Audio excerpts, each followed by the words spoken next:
Hello and welcome. I'm Craig Harrington, and today's topic is the high cost of neglecting manufacturing. The United States considers itself to be a very rich and powerful country. It has accumulated a great deal of wealth in the past century, largely on the backbone of its strong means of production. The wealth we have today, which we have largely squandered on financial gambles, was derived from manufacturing.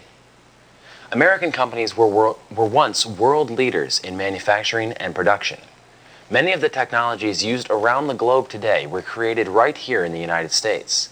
There was a time when our country produced everything that it needed, and then was able to export its surplus all over the world, increasing the living standards at home and abroad. Today, America produces less and less of its consumption every year, while importing more and more. We carry a huge trade deficit, which trumps those of the next several countries combined. The United States lost well over $700 billion in 2007 and 2006 due to our trade deficit. And we lost nearly $700 billion in 2008. The total for 2008 would have been much higher if not for the recession, which dampened spending across all classes and economic sectors. As our country watches its money sent overseas on foreign goods, it loses the ability to pay for American-made products, thus putting American employees out of work. This net outflow has resulted in millions of lost manufacturing jobs over the past decade.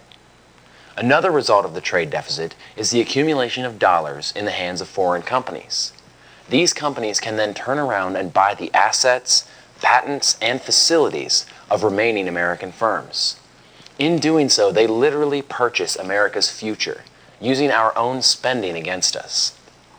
The Japanese, Chinese, Germans, British, and others have bought large stakes in many Wall Street firms and major banks in the United States.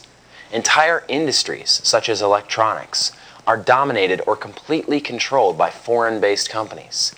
American economic sectors ranging from publishing to steel manufacturing are majority owned by foreign parent firms. The decline of America's manufacturing base has another disastrous result. It cripples our national defense.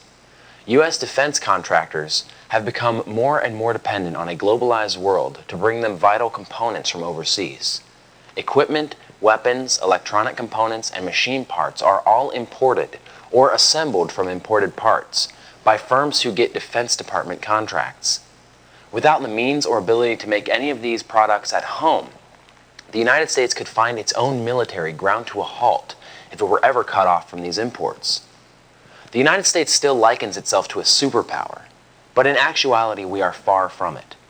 Our nation survives on debt and foreign loans, and we import over half of all the goods consumed in this country.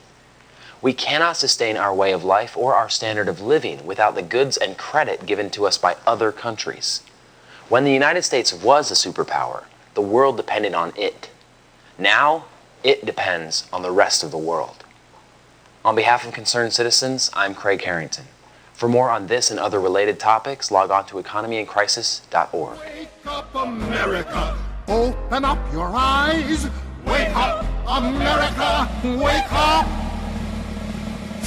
Produced by economyincrisis.org.